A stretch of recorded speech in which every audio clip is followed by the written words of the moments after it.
Chloe Aftel. Rachel Kushner is the author of 3 novels, including The Flamethrowers. It was a bestseller and a finalist for the National Book Award.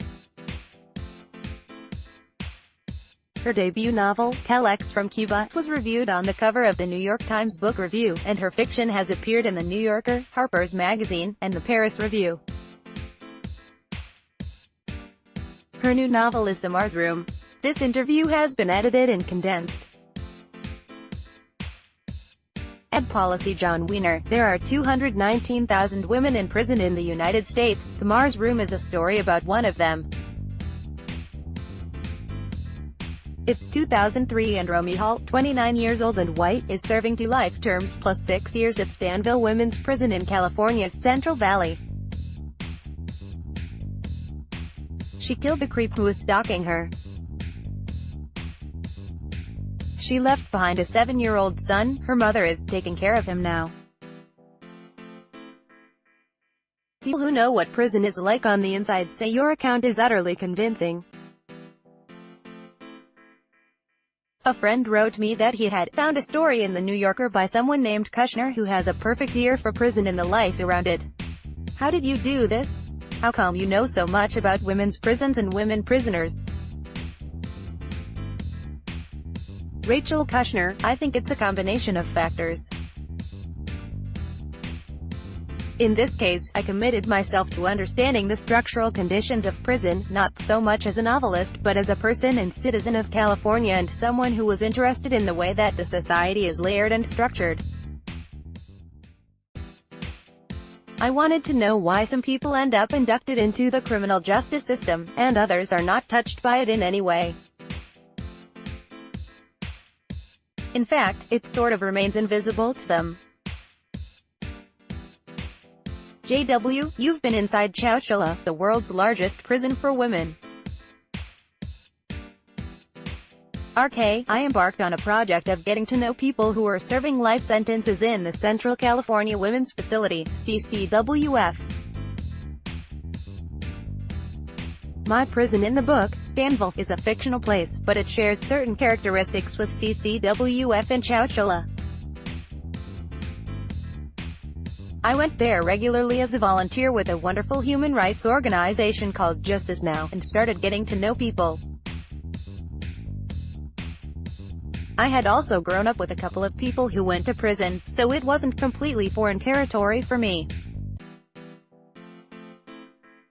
And there was one last thing that was huge for me, but very different from working with Justice Now. I went on a tour with criminology students, a bus tour up and down the state of California to 12 men's facilities and 1 women's facility. We were there in a kind of unique situation. The students were being introduced to the world of working for the Department of Corrections, because many of them would go on to be hired by the state. I was there undercover, and we were spoken to as insiders by corrections officers, as if they were with their own kind and could, no pun intended, let their guard down and share openly their feelings about their jobs and about their charges. We were allowed to wander around on yards and go into people's cells and talk to them, and that's quite unusual. I was able to see for myself what prisons look like. I can't claim to know what it feels like to be incarcerated, and I wouldn't do that, but I was immersed and exposed. JW, I don't know much about prisoners convicted of violent crimes. I have the standard left liberal view: most of them never had a chance. They never had a decent childhood. They never had parents that took care of them.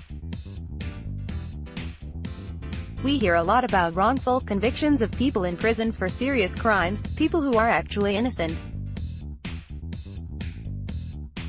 We hear about how the cops lie, the DOS cover up for the cops, but your women are not innocent victims of police lies.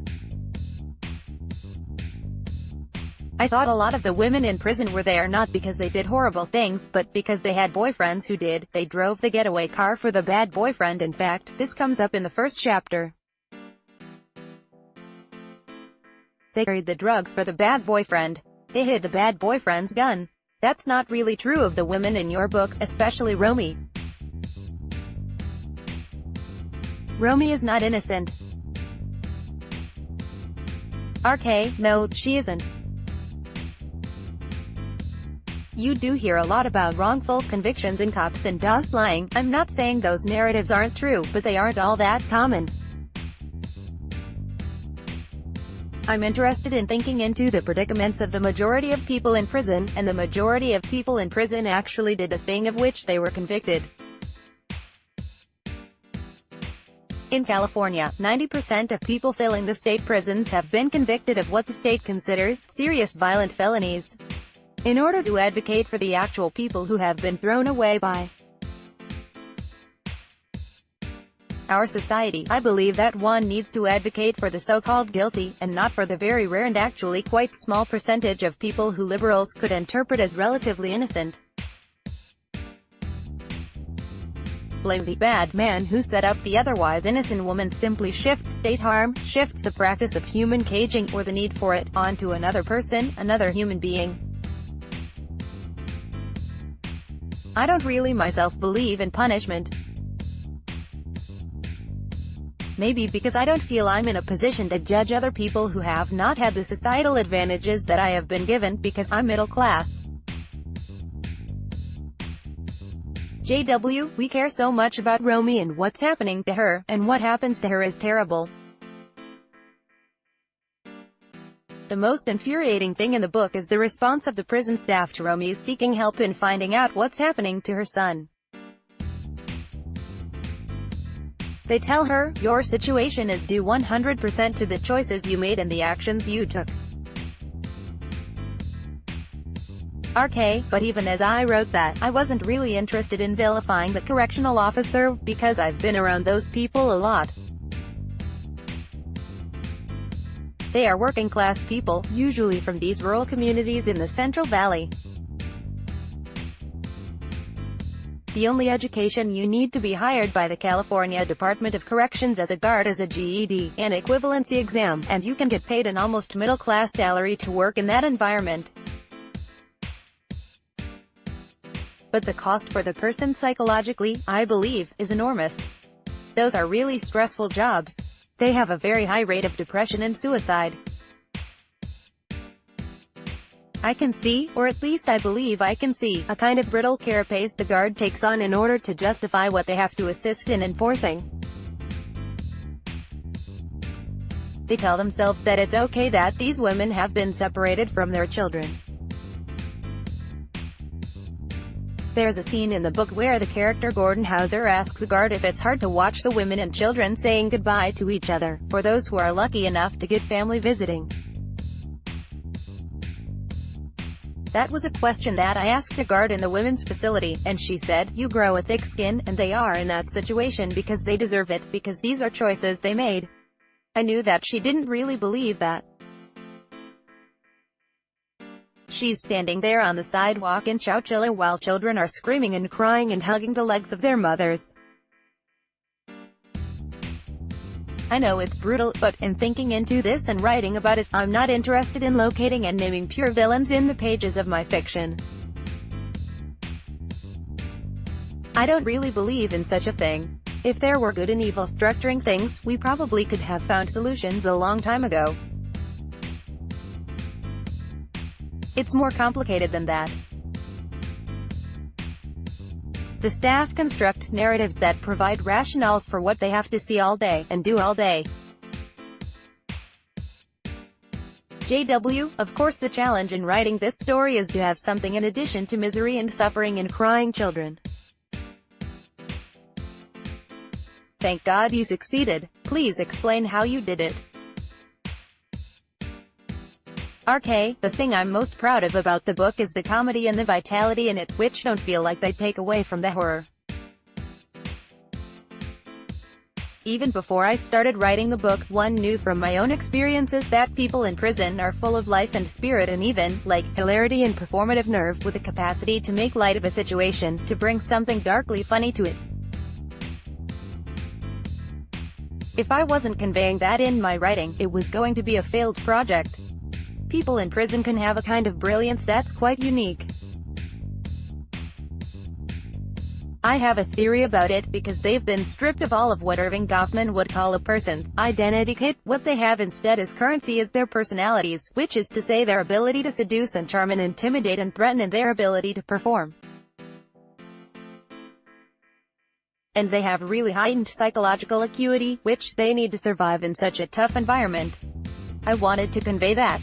JW, tell us about Justice Now. RK, Justice Now, based in Oakland, California, but led from inside Central California Women's Facility, is an incredible human rights organization with a unique history. A lawyer named Cynthia Chandler co-founded it. She got the idea to start an organization whose leaders would be people in the women's prisons who are lifers or serving long sentences.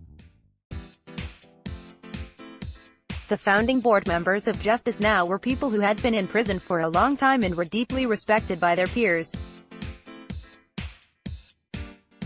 They learned human rights law and how to teach it to other people and how to document abuses.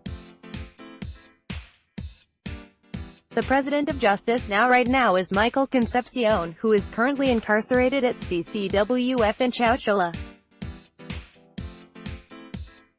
The organization was key in getting sunshine legislation passed in California in 2014 that makes it clear it is illegal to coercively or non-consensually sterilize women, which is something that had been happening, believe it or not, in California prisons until that time.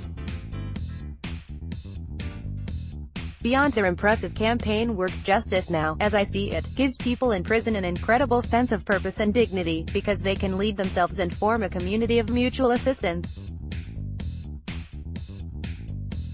JN has a dedicated phone line that anyone in a women's facility in California can call collect to report on human rights abuses, and get advice and strength. That in itself is amazing, and worth supporting. I encourage everyone to donate to them. JW, one last thing.